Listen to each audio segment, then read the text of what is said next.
Hey guys, it's Robin, RsIslandCrafts, and welcome to my craft room. We are still working on our Scrappy Quilt As You Go Herringbone Blocks. Today I'm going to show you how to actually sew some of these strips down to our blocks, to our batting, and that way we can just go ahead and, this is the simple part. Once you start sewing, it's just chain piecing. It's bit by bit. You can just sit and watch some Netflix movies or watch some of my back YouTube videos. Come on, I'm entertaining, right? Just kidding. You can go ahead and put some Hulu on, whatever it is you like to listen to, music or something while you sew, and you can just kind of get into your zen place, and we'll just go ahead and sew and sew and sew. So, let's get started. One of the first things I've done is I've separated my batting strips. I put it so I have all of the ones that go from in this direction in one pile, and in this section I have all the ones that go in here. That way, as I'm stitching it, I will go ahead and take one batting from here and add my first two strips on, and then I'll go ahead and take one from here, and that way as I get going, if I ever get tired, well, when I get tired of making these, because I may make more in the future, but sometimes you just get burnt out making the same thing over and over. So after I get done for the day, let's say at least I know I've done it in groups of 2, so at any time I can take whatever I have sewn and turn it into a quilt. Now normally when I'm working on doing paper, when you're stitching like string piecing onto a foundation paper, or you're doing quilt as you go, I definitely do it as many times, as much as I can. I like to do the chain piecing of the blocks. That way you're stitching one block, and then before you cut your thread, you just leave it attached, and then you start stitching your next blocks, and then they're all connected in the middle by the chains of the thread, chain piecing. So if I were doing blocks, maybe 6-inch blocks, I might want to do 8 or 10 of them at a time. But since these are big rectangles and they just really take up a lot of space behind my machine, as you see, I only have this small area between the machine and the wall. If you have a spot where it can just gather up on the floor, put a basket on the floor, you can make as many as you want. But I think I'm going to go ahead and just stick with 4 today. So I'm going to take 2 from this pile and 2 from this pile. So when I'm done for the day, I'll have finished 4 blocks, and like I said, there'll be 2 and 2 in different directions, so I'll be all set. And kind of doing like 4 of them, even though these are rectangle, that would kind of make one block, because it's 6.5 wide and 6.5 wide, you know, put it together, blah, blah, blah. Now you can't see it because I'm going to have you zoomed in on my machine, but I usually take the blue bucket that I have all my strips in, and I like to set it on a garbage can next to me on my left hand side, so I can just reach into the bucket and pull out a strip, and I can kind of squish it around. And my garbage can has a lid on it. It's one of those flip tops, so nothing's going to fall in the trash. However you want to set it up. Some people just like to pour their strips all on the table and just pick out what you need and then put back the extra. And as I said, I always keep a pair of scissors underneath my little ramp here. That way when I'm done, if I can either cut off the extra fabric, if I feel like it, I'll go over that a little bit more as we get going, or if I need to cut the blocks in between. But as you see now, I was generously gifted one of these. This is a sunflower quilt thread cutter, and it just sits on the table, and when you're done chain piecing, I'll show you how it works. But you just go ahead and you take your 2 blocks and you go like this, and you put the thread in between there. And it's a really good thing. It's got a little blade in there, as you can see that, but you can't get your finger in there, so it's a good safety thing. It really sits tightly on my desk and doesn't slide. So if you have those little grandkids over, or your children like to help, you can let them go ahead and cut your thread in between each block. It gives them something to do. They feel like they're helping making their quilt or the quilt for the family. And I don't know, it's kind of fun. Now, since even though it's quilt as you go, we're just going to be basically doing our standard sewing, so I'm not wearing any special gloves or anything like that. I have my separate baggie of my white strips that I like to keep over to the side, so I can just pull out one that I need there. I've got my 4 things of batting. I'm just going to go ahead and set them in my lap.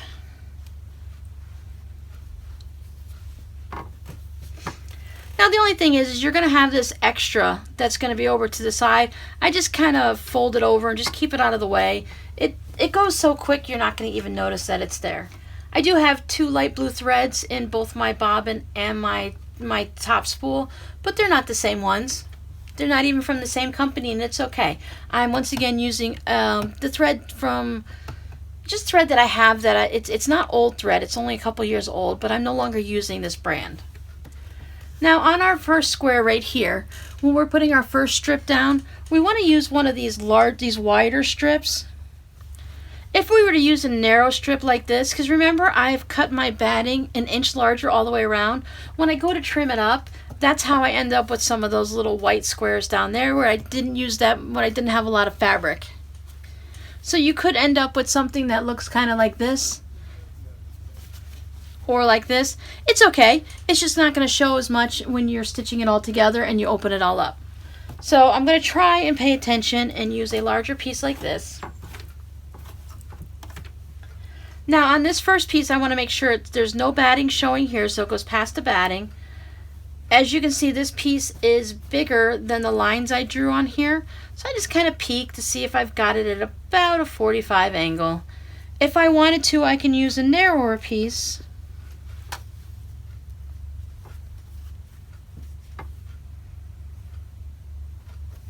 So that I can line it up right there on that angle. Now I need to make sure I have extra fabric here and extra fabric here. Now this very first piece, we're going to have this one's right side up. And I know that I like to put it down with my presser foot, and then it holds it so when I let go of it, it doesn't slide everywhere. Now I know that right here is where my batting is, so I'm not going to need any of this extra fabric. I'm still going to cut it off. So I wouldn't cut it off at an angle there, because then I have no use for that fabric in this project. So I just cut it off straight like that. Now I need to find my next piece that I'm going to put in. Now I can go ahead and just use this skinny piece. This would be a good spot for it. When we stitch this next one down, we're going to need to stitch it right sides together, just like we would do when we're string quilting. And after we stitch this down, we're going to go ahead and flip it over like that. What I want to do is I want to go ahead and I do put this, see how this is right side up? I put it about a 1/4 inch or so over that piece, and I make sure that it's going to be sticking out, and I have the extra fabric here, and then I have the extra fabric up here. Because if I don't, now this one I made earlier, and it looks like look at all that extra fabric. I've got plenty of fabric, right? But when I fold this over, I ended up not having enough up here. So I learned real quick to just go ahead and lay it like that, and I see that I have enough with this strip. Then I gently, without moving it too much, just flip it back over. And then I'm going to stitch my 1/4 inch seam right along there. Now with this first piece, if you wanted to, you can go ahead and put a pin in it so that you know it's not going to move, and that's going to set you up. Sorry guys. There's not enough room for both of us over here. You know, there's just too many people in the craft room today. I went ahead and adjusted the light, opened up my curtain over here. Can you guys see a little better? Okay, so if you put a pin in there, then you know it's not going to move. And when you sew your first two pieces together, you're going to be in good shape. You're going to set up that 45 degree just where you want it.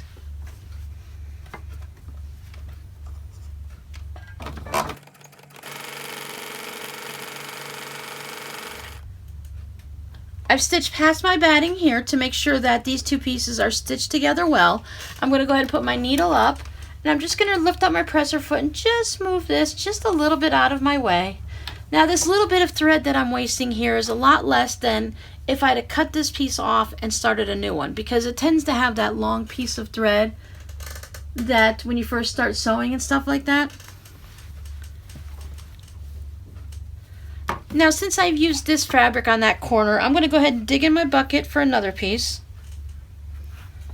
Go back and get my ponies out here.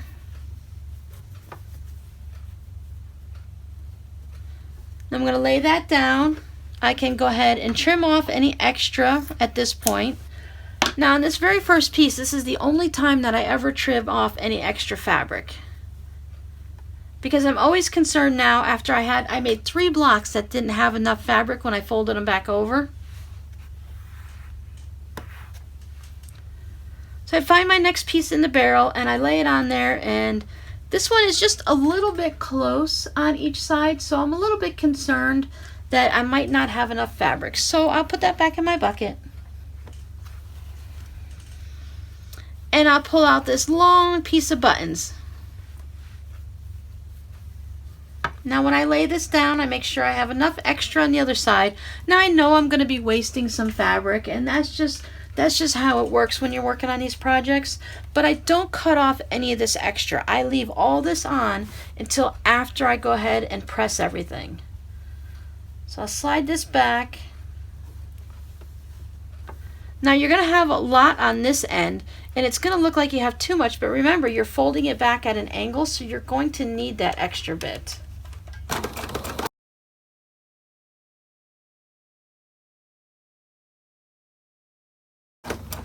Once again, I stitch past my batting. Now I'm going to leave all of this attached. I'm just going to once again put my needle up, slide this out of the way, and throw that to the back so it's not in my way at all. And then once I go ahead and I press everything, then I'll worry about that. So I've got my next piece. I'm not looking for any specific fabric in there. I'm just trying to find a piece to start with that's a little bit of a wider piece, so that when I trim it down, I'm not trimming the entire piece of fabric away. Once again, I'll cut this extra off only on this first piece, just because that I know is covering it from side to side. I'm not flipping anything over. I know I've got it.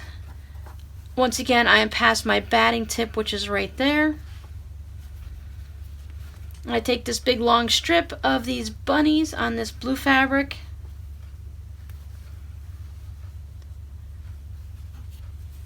I lay it next to it, just covering up a little bit of a 1/4 inch or 1/2 inch. Make sure I have enough fabric coming off on both sides. Then I'll flip it back over, right sides together. Put a pin in it if you need it, or just hold it tight. Sometimes you might have to move your batting a little just to make sure you're near that 45-degree line.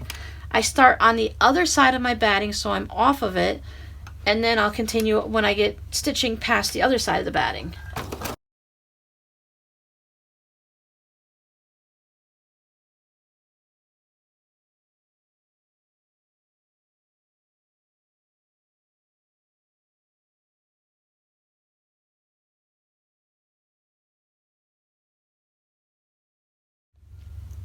That way I actually have some to finish.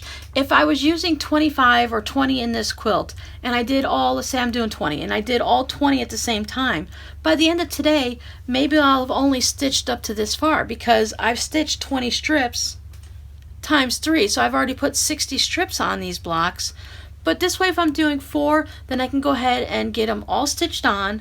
I can press them, I can trim them up, and then I'll have finished blocks, and I'll feel more like I've accomplished something, and I'll be more willing to come back to it. Plus, maybe later I decide I only need to have 4 of these, and I'm going to make a hot pad or a cover for an ottoman, or whatever, a table topper. I decide this is not project for me, but I go ahead and finish the 4.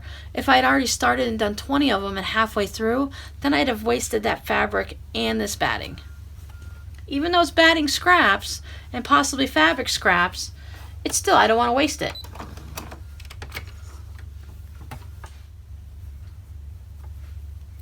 So one good thing when you're working on these little short corners is you can go ahead and use up these smaller strips of fabric.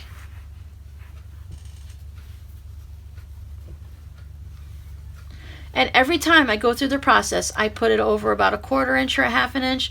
I make sure I put extra going over this top edge, and I make sure all my extras down at the bottom, and I have plenty, a good 1/2 inch or so up there. And then I'll gently grab it and slide it, kind of hold it in this spot, flip it over. And that's a good reason why I have the extra up there, because when I flip it over, if I moved it just a little bit, it won't be like exactly, and then I'll have too short and I'll have to get the seam ripper. Then I would have to be like Laura Lynn at the Mom and Pop Quilt Shop, and I'd have to do the seam ripper song. And you guys don't want to hear me sing that song.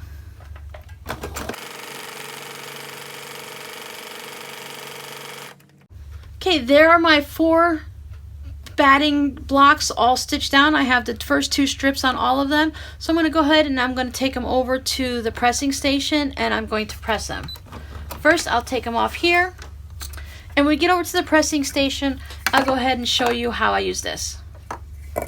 My room is small enough that I'm going to be using the same scissors from my sewing machine at my cutting station. I usually cut these blocks apart before I bring them over to the ironing station, and then I keep these scissors for trimming off the fabric at the side. Now if you have a larger room, go ahead and use your, if I had a larger room, I would keep a different pair of scissors at each station so that no matter what I'm doing, I'm always having a pair nearby. I find as I'm crafting, no matter what type of craft I'm doing, I'm always looking for a pair of scissors. Now I've got this see how this says the Fat Quarter Shop? This came in one of those quilty boxes where you have that subscription where they send you a box every month with a surprise pattern and fabric and stuff like that. A pattern that you can make with the fabric they give you and some little accessories and things like that. And this is one of the things that were in it. That's why this side says fatquartershop.com and this side says sunflowerquilt.com. So the Sunflower Quilt Girls, it's a mom and daughter organization. They're the ones that actually designed this. There are other ones out there like it though. So I have my 4 blocks and they're all connected by the threads. So you just set this down and you take your threads and you go like that, and that little cutter snaps them right off there. You can just go through real quick like this if you didn't have all these extra fabric pieces in your way, and they just pop right off. Now I used to hold my scissors like this and I would just pop the threads through it like this or snip them all the time, but there was many a times that when as I was snipping the threads in between, I might actually snip into my block, and that got really frustrating. So that's why one of these is really good.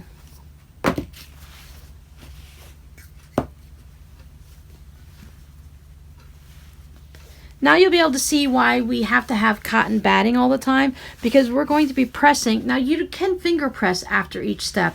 I find that it lays down really nice when I go ahead and use my iron, but since we are using cotton batting, if you were to want to stay at your sewing machine and not stop, if you're only making like 2 blocks at a time, you can go ahead and finger press, and since it is cotton batting, that fabric is going to stay right there. It's not going to move around. So it doesn't shift as much. But what I like to do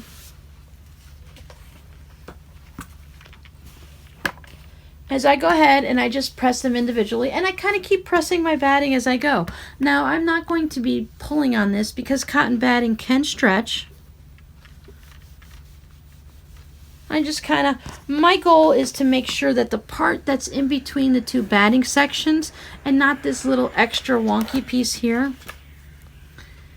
See how it's getting kind of folded and stuff like that? That part I don't really care about because that's going to get cut off.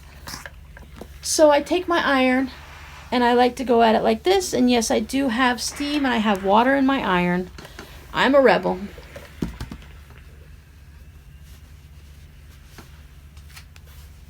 And then I just move on to the next one.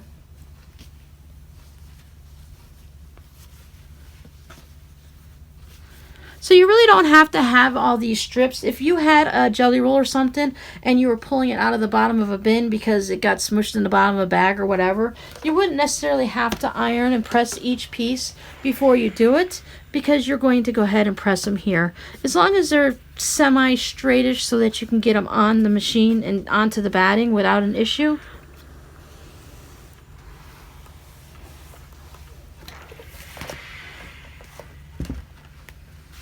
See, and then everything just lays nice. Now I'm looking at this piece here and say, okay, well now I have all this fabric. And I know that right here is where my batting is. I can go ahead and trim this down. And I can cut this piece off. Now if I wanted to, I could have cut it. I did cut this one at an angle just because I was showing you how you follow along there.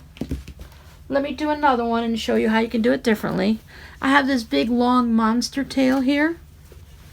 Now since I only had this little piece like this, I went ahead and cut it at the angle. This big old monster tail, I'm going to do a little differently because I'm going to throw this back into the bin and use it again. This one I might be able to use for a corner, or I can use it for my crumbs or something else later. But But just because I'm trying, right here is my tripod where you guys are sitting, and I'm kind of like moving around you. Normally, I do not spend all this time ironing. It's just like whip, whip, whip, whip, and then you're done. Now this one, since I have that long tail, I can still just cut it off here, but I tend to just go ahead and cut it so that I have it straight cut. So when I go ahead and use this piece again, I'll be all set. So now I do have this extra, and when I go ahead and trim my block, I will be trimming all this off. So some of you will think it's a waste, and others of you will see it as an opportunity to use these to make some crumb blocks.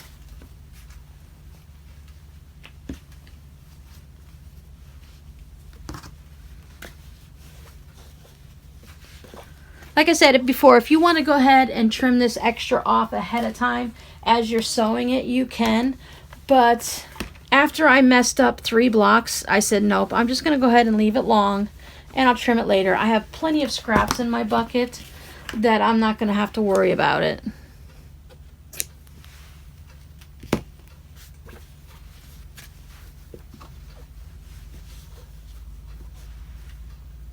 So there's my 4 blocks. Now I would just go ahead and take these right back to my sewing machine. And then I would do the thing where I measure my fabric, and then I put them right sides together, and I sew here, and I just keep on going. Then I'd come back here, and I'd press them and trim off that long pieces if I have any of these extra lengths. Something about this long, I would probably just leave it on, and I'd get it later. And that's it for that. I would just keep continuing on until it's all the way full. I'm going to go ahead and stitch this a little bit to where I get to that long piece, and when I start going this way, I'll just come back and show you guys what it looks like. Now, depending on how wide your strips are, it's not going to take you very long to get to the longest part, the width of your rectangles here, to where because you're going on an angle. It may be 13.5 inches this way, but it's going to be more that way. So let's go ahead and see how long this strip is here. Now this strip ended up being about 11 inches. So as I'm going down, it's going to start getting narrower because we're going to get back down to the smaller pieces like here. So I tried to save some of my longer pieces for this center section. Now I have, like I said, I got that bucket full of strips. I got plenty of long ones. At this point, I'm not being too overly careful about it. But when I do get to this section, of course, I'm going to have a longer strip. Now the other thing I'm looking at is I'm not going, ooh, I want to have this fabric here and that fabric there. For me, that's not the way I'm doing it. But as I was grabbing this, I have a black here, and then I've got the Walking Dead. That's got a lot of black in it. And then I grabbed this black and gray paw. So there's a puppy paw print. So there's a lot of dark fabrics through here. So this is where I went ahead and I put in one of my white strips, or I could have grabbed any of these fabrics to brighten it up. And it goes the same way. This one is very bright, so as I'm going this way, I might want to consciously think about grabbing some darker strips. This one I haven't put any white in yet. This one I've already put one white strip in. I might put more, or I might not put any more. This one needs to have at least one, so somewhere in this next half I will have to put one in. Another thing you want to watch is, because I'm using, now if you're using light fabrics or white like me, you can see that there's some black threads here. Now I've already trimmed them off, I just haven't picked them out. Some of this black and gray paw print had a little bit, as you can see, it has some threads coming out. So I just pull these out, make sure I trim them and remove them. One of the things, because I did use a pink thread to put my batting pieces when I franken pieced it together, there is the possibility that if you look real closely, it's kind of hard to see, but sometimes through this white, when the light's hitting it just right, you can actually see, see this one, this side of my batting has darker thread, so some of mine you can actually see the little zigzag through the pink here, through the white fabric. I'm not overly concerned about it. It's just a little 1-inch strip. As I get all the pieces together, I am not adding more quilting to these blocks. If I did add quilting to them, it wouldn't be noticed at all. But you can probably, if you get up really close and see it. But kids are going to be using it as a fort. People are going to be snuggling under it. They're not going to be looking at each and individual piece to see if you have a piece of thread or some of your frankenpiecing thread popping through. If you're concerned about that, make sure you only use a white thread on your white cotton batting, and make sure that you trim all your threads underneath so you don't have that shadowing. But I wasn't too concerned about it. With the scrappy craziness and looking at my crumb curtain right now, I'm looking up, it's right there, and I don't see anything where there's any shadowing or pieces are going through, because there's just so much going on that my eye's not drawn to that section. Even if I know it's there, I'm not going to see it. So that's just one thing you want to go ahead and pay attention to. Make sure you have yourself some long strips and then some wide and short strips for each end, and just enjoy yourself. Now the next time you come by, I'm going to go ahead and show you how I trim these up. See you next time, guys. Have fun. Bye.